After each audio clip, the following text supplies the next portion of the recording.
214 ஆண்டுகள் பாரம்பரியமிக்க சேலம் சிவராஜ் சித்த வைத்தியசாலை சென்னை கிளைகளாக நுங்கம்பாக்கம் மற்றும் டி நகர் கிளைகளில் தினசரி காலை 8 மணி முதல் மாலை 8 மணி வரை மருத்துவரை நேரில் சந்தித்து ஆலோசனை பெறலாம். மேலும் இது பற்றிய தகவல்களுக்கு 9940533500 9788827500 என்ற எண்ணை அழைக்கவும். எஸ், வீடு, ஸ்கூல்ஸ், ஹோட்டல்ஸ், ஸ்டோர் ரூம் எங்கெல்லாம் பார்ட்டிஷன் வால் கட்டணும்னாலும் இப்போ பில்டிங் போனஸோட first choice Renocon rapid wall panels. இன்று அதிமுகவில் அடுத்த ஒரு விலகல், அதாவது இன்னொரு முன்னாள் அமைச்சர் வைகை செல்வன் அவர்கள் விலகி இருக்கிறார். மரணத்தை விட கொடியது புறக்கணிப்பு அப்படிங்கிற வார்த்தையும் தன்னோட விலகல் கடிதத்தில் அவர் கூறியிருக்கிறார். நேற்று பார்க்குறோம், மகளிரின் கூட்டம் அதிமுக நடந்தது. அதில் பார்த்தீங்கன்னா எடப்பாடி இபிஎஸ் பேசியதாக ஒரு கருத்து வந்ததா, கட்சியிலேருந்து துரோகிகள் வெளியேறதா தொண்டர்கள் தான் மகிழ்ச்சியாகிறாங்க, அதனால் பாதிப்பு இல்லை அப்படிங்கிற மாதிரி. அப்புறம் அடுத்தடுத்து விலகுவதனால என்னென்ன பாதிப்பு ஏற்பட போகிறது அதிமுக? என்னென்ன பாதிப்பு? நம்ம டெய்லி இதை பற்றி பேசி பேசி பேசி நமக்கு குரலுக்கு ஒரு முதல் பாதிப்பு, அதுக்கப்புறம் பார்க்குறவங்களுக்கு ஒரு சலிப்புன்ற ஒரு பாதிப்பு. இது விலகல் கடிதம்னு போயிட்டு மை பேப்பர் அதெல்லாம் ஒரு பாதிப்பு அப்படின்னு நிறைய பாதிப்பு சொல்லலாம். இதில் ஏடிஎம்கே விஷயம் இது எப்படியாவது என்னைக்கா ஒரு நாள் நிற்கிறது அவர்களுக்கு நல்லது. இல்லை ஒரே ஐடியாலாம் போயிட்டு இது ஒரு டோட்டல் சகா போல, it's an episode 1 year of collapse of ADMK அப்படின்றது போல ஒரே ஐடியாலாம் போயிட்டு முடிக்குவாங்க. இல்லை ஒரே ஐடியா பேசிட்டு இது பண்ணுங்க, விட்டு விட்டா இன்ஸ்டால்மெண்ட்டில் இப்போ ஹெட்லைன்ஸ் கொடுக்காதீங்கன்ற மாதிரி ஒரு விஷயம் தொண்டர்கள் மத்தியில் ஓடிக்கிட்டு இருக்கு. ஆனால் மீடியாவுக்கு நமக்கு இதுதான் அவுல், இதை போட்டு மில்லனா நமக்கு என்ன இருக்குது அப்படின்ற போல சும்மா ஏடிஎம்கே மேட்டர்னா சும்மாவா. சிலர்லாம் ஏடிஎம்கே விஷயம்னாலே அவ்வளோ ஜாலியாக மின்னுவாங்க, அவுல் கிடச்சதுன்ற வெறுவாய்க்கு அவுல் கிடச்ச மாதிரி இது இருக்குன்ற பார்க்குறோம். ஸோ இந்த இடத்துல திரு வைகை செல்வன் ரொம்ப முக்கியமான தலைவர். முன்னாடி ஜெயலலிதா அவர்களுடைய பீரியடில் மிக முக்கியமான போர்ட்ஃபோலியோஸ், கல்வித்துறை உட்பட உயர்கல்வித்துறைன்னு நினைக்கிறேன், உயர்கல்வித்துறை உட்பட எல்லாத்துலேயும் இருந்தவர், முனைவர்.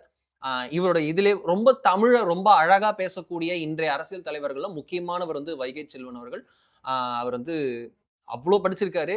எங்கே அவர் புறக்கணிக்கப்பட்டார்ன்றது, ஏடிஎம்கே 5 வருஷமா கவர்மெண்ட்ல இல்லைன்றது ஒரு ஃபேக்ட். இதில் இவர் பிரைம் ஸ்போக்ஸ் பர்சனாக இருந்தார், தீவிரமான இபிஎஸ் அவருடைய லாயலிஸ்டாக இருந்தார். இபிஎஸ் அவர்களும் இவருக்கு நிறைய இடத்துல ஸ்போக்ஸ் பர்சனுக்கான அந்த இதெல்லாம் கொடுத்து நிறைய இது பண்ணியிருந்தாரு. தேர்தல் அறிக்கை தயாரிக்கும் குழுன்னு நினைக்கிறேன், அது உட்பட நிறைய விஷயத்துல இவருக்கு இம்பார்ட்டன்ஸ். இவர் ஒரு இன்டெலெக்சுவல், ஆக்சுவலி ஒரு அதிமுக இருக்கக்கூடிய இவர் மாஃபாய் பண்றாஜன் போல சில இன்டெலெக்சுவல் கைண்ட் ஆஃப், அதாவது அந்த கிரவுண்ட்ல இதுன்றதை தாண்டி உங்களுக்கு அந்த இன்டெலெக்சுவலா அந்த பல விஷயங்களை சொல்லக்கூடிய, அந்த கன்வே பண்ணக்கூடிய விஷயம், யோசிக்க சிந்திக்கக்கூடிய அந்த பெரிய ஒரு இது இருக்கக்கூடிய இன்டெலெக்டா இருக்கிறவங்க. ஸோ இவங்கள அவங்களோட கெப்பாசிட்டியில அவங்களோட பெஸ்ட் வெர்ஷன்ஸ்ல யூஸ் பண்ணுன்ட்டு பண்ணியிருப்பாங்க. ஆனா இதுல அவர் கிளம்புறதுக்கு, அவர் இந்த கட்சியிலிருந்து வெளியில போறதுக்கு ஒரு காரணமாக சொல்லியிருக்கிறார். இட்ஸ் அப் டு ஹிம், அவங்க பார்ட்டி, நம்ம என்ன சொல்றது. பட் இதுல அவர் இதே திமுகவுடன் கூட்டணி அப்படின்னு சொல்கிறார். இதை நம்ம இவரை குறையும் சொல்ல முடியாது. திரு சி வி சண்முகம், திரு C Vijayabaskar, M R Vijayabaskar இவங்கெல்லாம் பண்ணும்போது நம்ம ஆசிரியர் அவர்கள் சொல்லி எக்ஸ்போஸ் பண்ணி ஒரு வீடியோவும் போட்டு காமிச்சோம். திரு சி வி சண்முகம் பேசிய வீடியோ பின்னாடியே எல்லாருமே இருக்கிறார்கள், எதிர்ப்பு தெரிவித்தவர்கள். அந்த ஆதரவு தெரிவித்த அந்த 25 பேர், டிவிகே கவர்மெண்ட்டுக்கு ஆதரவு தெரிவித்த 25 பேரும் பின்னாடி நிற்கிறார்கள். அப்ப சொன்ன எக்ஸாக்ட் ஸ்டேட்மெண்ட் இது, ஸ்டாலினோட அவர்களுடன் கூட்டணி சேர்ந்து ஆட்சி அமைக்க முதல்வராக இபிஎஸ் முடிவெடுத்தார், அதனாலதான் நாங்க எதிர்த்தோம். அதுக்கு பிறகு திருமாவளவர்களை முதல்வராக்க வரும்னு சொன்னப்போ திரு இபிஎஸ் ஒத்துக்கல, இது பச்சை துரோகம் அப்படின்னு சொல்லிட்டு 2வது ஸ்டேட்மெண்ட்ல திமுகவுடன் கூட்டணி வைப்பதை நாங்கள் எதிர்க்கிறோம்ன்றாங்க. முதல் பாசிபிலிட்டி ஆஃப் எடப்பாடி பழனிசாமி முதல்வராவது திமுக ஆதரவுடன் அப்படின்றதுக்கும் திமுக ஆதரவு தேவை. அதுலயும் இவர்கள் அமைச்சராகிருப்பார்கள், இவர்கள் ஓகேன்னாங்க. இவங்க 2த்துக்கும் ஓகே, இவங்க அமைச்சராவதற்கு 2த்துக்கும் ஓகேன்றது அவங்களோட பாயிண்ட். அதுல ஒன்னு இபிஎஸ் சிஎம், இன்னொன்னு திருமாவளவர்கள் சிஎம். இந்த 2த்துலயும் அவர்கள் அமைச்சராவதுக்கு ஓகேன்னு சொல்லியிருந்தாங்க. ஆனா இந்த 2த்துக்கும் டிஎம்கே உடைய சப்போர்ட் வேணும்ன்றதும் ஃபேக்ட். இவர்கள் 2 கிரைட்டீரியாவுக்கும் ஒத்துக்கிட்டாங்க. அதாவது திமுக ஆதரவுடன் இபிஎஸ் முதல்வராவதற்கும் திமுக ஆதரவுடன் திருமாவளவன் அவர்கள் முதல்வராவதற்கும் வேலுமணி, சி வி சண்முகம் எல்லோரும் ஒத்துக்கிட்டாங்க. ஆனா இபிஎஸ் 2வது இதுக்கு ஒத்துக்கல அப்படின்றதுதான் இவங்க ப்ராப்ளம். அதுக்கு திமுக கூட்டணி வச்சாங்கன்னு இவங்க காரணம் சொல்றாங்க. அது போல இவர் சொல்ல முடியாது, ஏன்னா இவரு எம்எல்ஏ இல்ல. அதனால இவரை நம்ம இந்த விஷயத்துல சொல்ல முடியாது. இவர் இதுக்கு மேல ஏடிஎம்கே ஒர்க் ஆகாதுன்னு நினைச்சு வெளியில போறாரு அப்படின்னு தான் பார்க்கணும். இவர் எங்க போறாரு அப்படின்றது ஒரு எக்ஸைட்டிங் கேம். ஏன்னா இவர் டிஎம்கேக்கு போனாலும் போகலாம், டிவிகேக்கு போனாலும் போகலாம். இவர் எங்க போறாருன்றதை பார்க்கணும். Yes sir. திமுகவில் பார்த்தீங்கன்னா அந்த தோல்விக்கு அப்புறம் மறுசீரமைப்பு குழுன்னு ஒன்று அமைச்சு அது இன்னைக்கு அதோட பணிகளை தொடங்கி இருக்கிறது. அதிமுகவில் அந்த மாதிரி பணிகள் எதுவும் நடக்க வாய்ப்பு இருக்கிறதா? இங்க என்ன பெரிய விஷயம்னா, டிஎம்கேல ஒரு 8 பேர் 10 பேர் பட்டியல் போட்டாங்க தெரியுமா? அதுல நிறைய பேர் போட்டாங்க. பரந்தாமன் அவர்கள் உட்பட பலருடைய பெயர்கள் போடப்பட்டது. பரந்தாமன் அவர்களுக்கு எம்எல்ஏ சீட்டு கொடுக்கல, தமிழன் பிரசன்னா அவர்களுக்கு கொடுக்கப்பட்டது எக்மோர்ல அப்படின்றத பார்த்தோம். அதுவே உட்கட்சி அரசியல், சேகர் பாபு vs பரந்தாமன் அப்படின்னு ஒரு கிளாஷ் இருந்தது. தேர்தல் தோல்விக்கு அப்புறம் குளத்தூர்லயே தோக்கடிச்சிட்டாரு சேகர் பாபு அதுக்கப்புறம் அப்படின்னு சொல்லிட்டு ஒரு புகார், ஒரு முணுமுணுப்பு ஓடி. இப்போ பரந்தாமன் அவர்கள் பிரஸ் மீட் கொடுக்குறாரு, பக்கத்துல 2 இளம் பேச்சாளர்களை வச்சுக்கொண்டு பிரஸ் மீட் கொடுக்குறாரு. அண்ணா அறிவாலயத்தில் ஆதவர்ஜுனாக்கு பதிலடி அப்படின்லாம் நிர்மல்குமார் அவர்களுக்கு பதிலடிலாம் நம்ம பார்க்குறோம். ஸோ இப்படி ஓடிட்டு இருக்க இடத்துல இருக்கு டிஎம்கே அடுத்த கட்டமா போறாங்க, ஜென்சின்னு யோசிக்கிறாங்க. இங்க ஏடிஎம்கே என்னன்னா அப்படி ஒரு குழு அமைக்கிறது வச்சுக்கோங்களேன். குழு அமைக்கிறதுக்குள்ள யார் அந்த குழுவில் இருக்கிறவங்க அடுத்த கட்சிக்கு போவாங்கன்றதே தெரியாத ஒரு கன்ஃபியூஷன், ஒரு ப்ராப்ளத்துல ஏடிஎம்கே ஒரு டைலமால அப்பேற்பட்ட ஒரு ட்ராப்ல இருக்கு. இன்னைக்கு ஒரு பட்டியல் போடுறாங்க. அந்த பட்டியல் ரிலீஸ் ஆகி ஒரு 3 நாள்ல பார்த்தோம்னா சிலர் வந்து எனக்கு அந்த பதவியே வேணாம், அவங்களுக்கு கொடுக்காம எனக்கு அந்த பதவி வேணாம்னு சிலர் லெட்டர் எழுதுறாங்க. அதுல பார்த்தோம்னா திரு வேலுமணி அவர்கள் எல்லாம் போட்டுட்டு எம்ஆர் விஜயபாஸ்கர் பேரை உள்ள லெட்டரை மென்ஷன் பண்ணியிருக்காரு. கடித சைன்ல அவரால் வாங்க முடியல. அதாவது இபிஎஸ் மேல அதிருப்தியில் இருக்கக்கூடியவர்களே வேலுமணி அவர்களுடன் இருப்பார்களா இல்ல டிவிக்கு போவாங்களான்ற கன்ஃபியூஷன் இருக்கு. வேலுமணி அவர்களுக்கும் அஷூரன்ஸ் இல்ல. ஏன்னா அவரோட கண்ட்ரோல் இருக்கிற அவரோட பேரை சொல்லி நான் லெட்டர் டிராஃப்ட் பண்ணிட்டாரு. சைன் மட்டும் வாங்குறதுக்குள்ள பார்த்தா கட்சி வந்து அவர் போயிட்டாரு. ஸோ எம்ஆர் விஜயபாஸ்கர் பேரு டிராஃப்ட்ல இருக்கு, சைன்ல சிக்னேச்சரிஸ்ல இல்ல. அவ்வளவு மூத்த தலைவர்கள் எல்லாரும் சைன் போடுங்க. திரு எம்ஆர் விஜயபாஸ்கர் எப்படி சைன் இல்லாம போகும் பாக்குறோம். ஸோ இது போல இருக்கு. ஸோ நியமனம் பண்றதுக்குள்ள இன்னொரு இடத்துக்கு போயிடுறாங்களோன்ற ஒரு பெரிய ப்ராப்ளம் இருக்கு. அந்த 2-3 மந்த்ஸ் ஒரு பெரிய ஹைப்பனேஷன் சொல்றாங்கல்ல, அந்த மாதிரி உள்ள போய் பொறுமையா இருந்துட்டு அப்புறமா வேலை செய்யறாங்களா, யார் யார் போறாங்கன்னு பார்த்துட்டு வேலை செய்யறாங்களா, என்ன நடக்குது அப்படின்றத பார்க்கணும். பட் இது குழு அமைச்சு சரி பண்றதுல இல்லை. இது வந்து ஒரே நாள்ல எல்லாரும் ஒன்னா உட்காந்து பொதுக்குழு கூட்டி உட்கார்றது. இல்லை பொதுக்குழுலாம் வேணாம்ப்பா, பதவி மாற்றம்லாம் இல்லப்பா, நம்ம பாலிசி நம்ம ஃபங்க்ஷனிங் மட்டும் மாத்துறோம், நம்ம செயல்பாட்டை மட்டும் மாத்துவதற்கான இதுப்பா அப்படின்னு ஏதோ ஒன்று முடிவு எடுத்து உட்கார்றது, உட்கார்ந்து பேசினா மட்டும்தான் தீர்வு. அரசியல் உட்கார்ந்து பேசுறதுன்றது சில டைம் வந்து கார்டியலா நடக்கும், சில டைம் வந்து கம்பல்ஷனா நடக்கும். இது எப்படி நடக்க போகுதுன்றதை பார்ப்போம். இல்ல நடக்காம ஈகோ வெல்லுதா அப்படின்றதையும் பார்ப்போம். யாரோட ஈகோன்னு தெரியாது. மீடியா உங்கள் கனவா?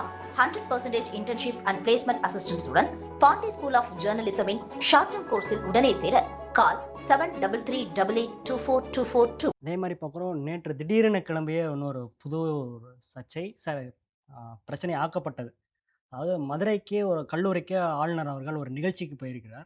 அங்கே வைகையை பார்த்துட்டு தண்ணி இல்லாமல் இருக்கேன்னு சொல்லிட்டு நான் மதுரையை சேர்ந்த இளைஞர்கள் வந்து வைகையை மீட்க முன்வர வேண்டும், அப்போ நதிகளை மீட்பதும் ஒரு தேசப்பற்று தான், இந்த ஆக்ஷனில் இறங்கலைன்னா ஆளுநர் மாளிகை வந்து ஆக்ஷனில் இறங்கும் அப்படின்னு ஆளுநர் அவர்கள் வந்து பேசியிருந்தார். அதற்கு எதிர்க்கட்சிகள்லாம் ஒரு கடுமையான ஒரு கண்டனம் வந்து அந்த அதிமுக ஆட்சி காலத்தில் பன்வாரிலால் புரோஹித் அவர்கள் ஆளுநராக இருந்தபோது பஸ் ஸ்டாண்ட்லாம் போய் ஆய்வு பண்ணிட்டு இருந்தார். அப்போது வந்து திமுக உள்ளிட்ட கட்சிகளை விமர்சித்தன. அதை வந்து மேற்கோள் காட்டி அதே போல இந்த தாவை காட்சியிலும் ஆளுநர் செயல்படுறாருன்னு சொல்லிட்டு விமர்சனத்தை முன்வைத்திருக்கின்றனர். இந்த இதுல நம்ம ஆளுநருடைய வரம்பு அப்படின்ட்டு இவங்க எப்படி ஃபிக்ஸ் பண்றாங்க? தமிழ்நாடோட ஃபர்ஸ்ட் சிட்டிசன் ஆஃப் தமிழ்நாடு அப்படின்னா ஆளுநர் தான். எப்படி குடியரசுத் தலைவர் அவர் தான் வந்து நம்பர் 1ம் இங்கே வந்து அது தான் தமிழ்நாட்டுக்கு இவர். ஸோ இந்த இடத்துல நம்ம எப்படி இவர்களை குறை சொல்ல முடியும் அப்படின்லாம் தெரியல. இந்த விஷயத்துல திரு நாராயணன் திருப்பதி பாஜகவுடைய பிரைம் ஸ்போக்ஸ் பர்சன், அவங்க தான் தலைமை செய்தி தொடர்பாளர், தமிழ்நாடு பாஜக செய்தி தொடர்பாளர் திரு நாராயணன் திருப்பதி அவர் வந்து ரொம்ப கிளியரா ஒரு அறிக்கை கொடுத்திருக்காரு. ஆளுநருடைய விஷயத்துல என்ன நடந்திருக்குன்றது பிஜேபியோட ஸ்டாண்டை அவர் சொல்லியிருக்காரு. அதில் கிளியரா சொல்லியிருக்காரு, இந்த இடத்துல ஆளுநருடைய வாய்ஸ் அது அந்த சைட்ல இருந்து வந்திருக்கிறது. ஆளுநர் எப்படி ராஜ்பவன் எப்படி பேசாது, ரைட், எப்பவுமே பேசாது. இந்த இடத்துல நம்ம புரிஞ்சுக்க வேண்டியதுன்னா அங்க வந்து அவர் போயிருக்காரு, என்னப்பா இப்படி ஆயிருக்குன்னு கேட்டிருக்காருங்க. ஒரு தண்ணியே போகல, வைகைன்னு சொல்றீங்க, தண்ணியே போகலன்னு கேட்டிருக்காரு. அங்க இருக்கிற இளைஞர்கள் தேசபக்தியோட வரணும்னு சொல்லியிருக்காரு. இது எப்படி ஒரு தலையீடுன்னு சொல்லுவீங்க, இதுன்னு சொல்லுவீங்க அப்படின்னு. இந்த இடத்துல நம்ம எல்லாருமே பார்க்க வேண்டியது, ஒரு கிரே ஏரியா வந்திருக்கும் அப்படின்னா அது திரு ஸ்டாலின் அவர்கள் செந்தில் பாலாஜி அவர்களை அமைச்சரவையில் சேருங்கன்னு சொல்லிட்டு அதுக்கு திரு ஆர்.என். ரவி அவர்கள் அன்றைய ஆளுநர் முடியாதுன்னு சொல்லி கேஸ் வரைக்கும் போயிட்டு அப்புறமா அனுமதிச்சாங்கல்ல, அந்த மாதிரி விஷயங்கள் தான் உங்களுக்கு நிர்வாகத்தில் தலையீடா அப்படின்ற ஒரு கேள்விக்குறின்ற கிரே ஷேடையே கொண்டு வரும். திரு பன்வாரிலால் புரோஹித் வந்து ஸ்வச் பாரத்துக்கு கிளீன் பண்ணாரு, கோவில்களில் போய் சுத்தமா பண்ணணும்னு கிளீன் பண்ணாரு, கடைகள் முன்னாடிலாம் போய் ஆய்வு செஞ்சாரு. கடைகள் முன்னாடி ஆய்வு செய்யறது அரசு கவர்மெண்டோடைய அந்த டோட்டல் இதுல வந்து நிக்குமா? அது வந்து நிக்காது. உங்களுக்கு வந்து அதெல்லாம் உங்களுக்கு வந்து நார்மலான விஷயமா தான் பார்க்கப்படும். அது ஆக்சுவலி ஒரு பார்ட்டிசிபேட்டரி டெமோக்ரஸின்னு சொல்லுவாங்க. அந்த பார்ட்டிசிபேட்டரி டெமோக்ரஸில இட்ஸ் பார்ட் ஆஃப் ப்ராசஸ். இன்னும் லார்ஜர் பெர்ஸ்பெக்டிவ்ல சொல்லுவோம். பிரதமர் நரேந்திர மோடி இங்க வந்து கவர்னர்ன்றது சிஎம்க்கு மேலையா, அதே பேரல தானே பிரசிடென்ட்டுக்கு வந்து பிரைம் மினிஸ்டருக்கு மேல, அதே பேரல் தான் அங்க புரிஞ்சுக்கிறோம். பிரதமர் நரேந்திர மோடி ஒவ்வொரு முறை ஃபாரின் ட்ரிப் போயிட்டு வந்ததுக்கு அப்புறமும் அங்கு மேற்கொள்ளப்பட்ட எம்ஓயூஸ், புரிந்துணர்வு ஒப்பந்தங்கள், கொண்டு வரப்பட்ட முதலீடுகள், அங்க நடந்த சந்திப்புகள் குறித்து இது ஒரு மரபா வச்சுக்கிட்டு ஒவ்வொரு முறையும் வந்து பிரசிடென்ட்டை சந்திச்சு விளக்கம் கொடுக்கிறார். இட்ஸ் அன் ரொட்டீன் ஃபிக்சர், ரொட்டீனா நடக்கக்கூடியது. ஒவ்வொரு தீபாவளி, ஒவ்வொரு சுதந்திர தினம், ஒவ்வொரு குடியரசு தினத்துக்கு முன்னாடி, ஒவ்வொரு நியூ இயருக்கு அடுத்த நாள் பிரதமர் நரேந்திர மோடி போய் பிரீஃப் பண்ணிட்டு வர்றாரு. President as well as vice பிரசிடென்ட்டை பிரீஃப் பண்ணிட்டு வர்றாரு, இதெல்லாம் நடந்திருக்கு அப்படின்னு. இதெல்லாம் என்ன அப்படின்னா ரொட்டீன் ப்ரொசீஜர். அது ஒரு அலங்கார பதவி நீங்க பார்க்கக்கூடாது. அதற்கு ஒரு பவர் இருக்கு.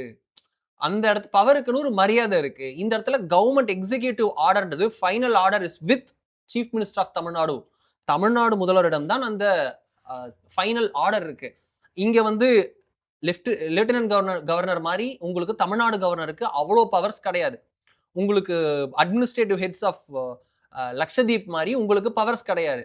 ஆனா உங்களுக்கு டெல்லியோடைய கவர்னர் அளவுக்கோ இல்ல பாண்டிச்சேரியோட கவர்னர் அளவுக்கோ கூட பவர் கிடையாது. தமிழ்நாடு கவர்னருக்கு வேற மாதிரி பவர்ஸ் தான், அந்த அளவுக்கு பவர்ஸே கிடையாது.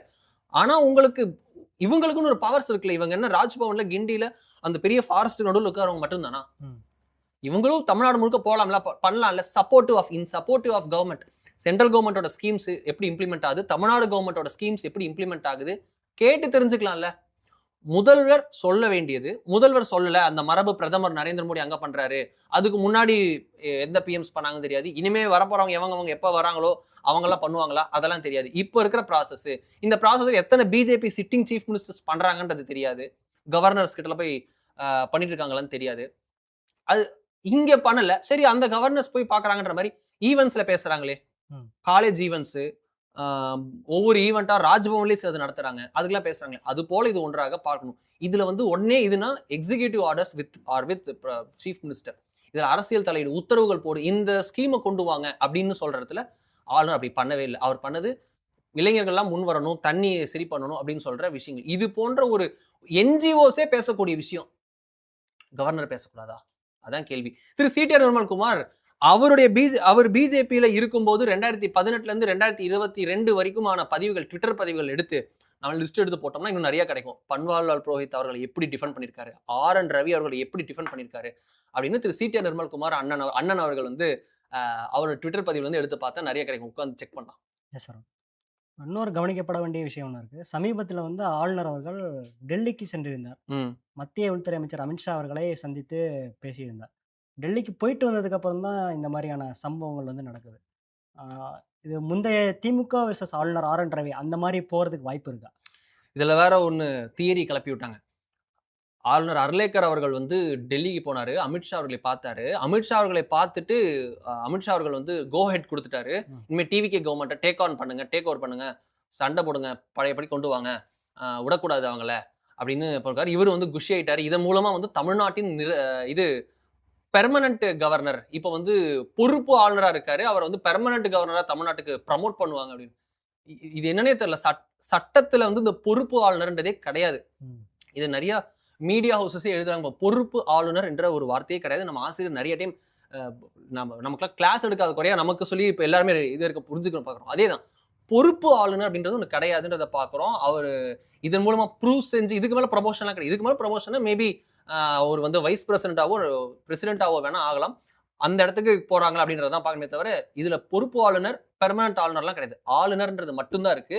2 பொறுப்புன்றது கூடுதல் பொறுப்புன்னு கூட சொல்ல முடியாது. 2 ஸ்டேட்டோடைய இது திருமதி தமிழிசை சவுந்தரராஜன் ஒரே நேரத்துல உங்களுக்கு தெலங்கானாக்கும் புதுச்சேரிக்கும் இருந்தாங்க. அப்படி என்னன்னு சொல்றது? புதுச்சேரிக்கும் இருக்காங்க, தெலங்கானாக்கும் இருக்காங்க. இதுல பொறுப்பு துணைநிலை ஆளுநர்னு சொல்லுவாங்களா? துணைநிலை ஆளுநர் தமிழிசை சவுந்தரராஜன். இந்த இடத்துல வந்து தெலங்கானா ஆளுநர் தமிழிசை சவுந்தரராஜன் தான் நம்ம சொன்னோம். அப்படிதான் இதுவும். இது வந்து பொறுப்பே கிடையாது. அண்ட் டேர்ம் இருக்கு அப்படின்றாங்க. டேர்மே கிடையாது. இதுல வந்து அட் த பிளஷர் ஆஃப் பிரசிடென்ட்ன்ற வார்த்தையை கான்ஸ்டிடியூஷன் சொல்லுது. அதாவது பிரசிடென்ட் விரும்பக்கூடிய காலம் வரை ஒரு ஆளுநர் பதவியில் இருப்பார்ன்றது தான் பாயிண்ட். அவர் நினைப்பாருன்னா கவர்மெண்டோட வாய்ஸ். ம். மத்திய அரசு சொல்லிச்சு, ஹோம் மினிஸ்ட்ரி சொல்லுவாங்க, வாய்மொழியா சொல்லுவாங்க. அதை பிரசிடென்ட் வந்து அவங்களோட ஆர்டர்ஸ் படி கவர்னர் நியமிப்பாங்க. 12 வருஷம் 15 வருஷம் எவ்வளவு வருஷம் வேணா இருக்கலாம். இதுல 6 வருஷம் டேர்ம் முடிஞ்சதுன்னா ராஜ்யசபா டேர்மா, இல்ல 5 வருஷம் டேர்மா, ஒரு அசம்பிளி பார்லிமெண்ட்டுக்கு இருக்கிற மாதிரி கிடையாது. அப்படி எதுவுமே கிடையாதுன்றது தான் பாயிண்ட். இதுல பொறுப்பாலாம் கிடையாது. அண்ட் இதுல டோன் மாறி இருக்கலாமா அப்படின்னா மாறி இருக்கலாம். அதுல அமித்ஷா அவர்களை சந்தித்த பிறகு மாறி இருக்காது அப்படின்றதுக்குலாம் இதுல ஒண்ணுமே கிடையாது. மாறுவதற்கு அதிக வாய்ப்பு இருக்கு. பிஜேபி இந்த இடத்துல வந்து அப்படியே மொத்தமா விட்டுட்டு கேமை வந்து இந்த இடத்துல டிவிக்கு ஜெயிச்சிருச்சு, இந்த இடத்துல காங்கிரஸ் ஆட்சியிலே வந்து உட்காந்துருச்சு, நம்ம பார்ட்னர் ஏடிஎம்க்கு இப்படி ஆயிடுச்சு, நமக்கு எதிரியா கட்டி அமைச்சிருந்த திமுக இப்படி ஆயிடுச்சு, நம்ம கட்சியில இருந்த ஒருத்தர் இப்படி வெளியில போயிட்டாரு அப்படின்னு உட்கார்ந்துட்டு இருக்கோம்னா அது வந்து கிடையாது. BJP is known for building big domes right from scratch. இதுல முதல் படியா கூட இந்த ரஃப்னஸ் ஆரம்பிச்சிருக்கலாம். இது லாங் ப்ரொசீஜர், ஒரு 15 வருஷ ப்ராஜெக்ட்டுங்க, நாங்கள் பொறுமையாக கீழேருந்து கூட ஆரம்பிச்சுக்கிறோங்க அப்படின்னு சொல்லிட்டு பண்ணலாம். அதில் அரசியல் பண்ணாமல் இருக்குமா? ஆளுநர் வச்சு அரசியல் பண்ணுமான்னா தெரியாது. ஆனால் இது ஆளுநர் நீங்கள் வந்து ரஃப் அண்ட் டஃபாகவே இருங்க, நீங்கள் கொஞ்சம் ரிஜிடாகவே இருங்க, டஃப்பாகவே இருங்க, அதனால எங்களுக்கு பழி வந்துச்சுன்னா வரட்டும், எங்களுக்கும் டிவி கேக்கும் போட்டின்னு நாங்கள் அதை மாற்றிக்கிறோம், நீங்கள் நார்மலாக செயல்படுங்க, அதனால எங்களுக்கு லாபம் வந்துச்சுன்னா நெகட்டிவ் பப்ளிசிட்டியோ பாசிட்டிவ் பப்ளிசிட்டியோ, publicity is a publicity. BJP இருக்கான்னு கேட்குற இடத்துல சம்மந்தம் இல்லாமல் டிவிக்கு பிஜேபி அடிக்கட்டும், நாங்களும் அடிக்கிறோம், 2 பேரும் சேர்ந்து ஒன்னா வளர்றோம் அப்படின்னு கூட பிளான் பண்ணலாம். என்ன தியரியா வேணா இருக்கலாம். இப்படி ஒரு அரசியல் கணக்கு இருக்குமானா இருக்கலாம். எஸ் சார், உங்களுடைய கருத்துக்களை ஷேர் பண்ணதுக்கு மிக்க நன்றி. நேர்களை மீண்டும் அடுத்த நிகழ்ச்சியில் சந்திப்போம். அதுவரை இணைந்திருங்கள். நன்றி.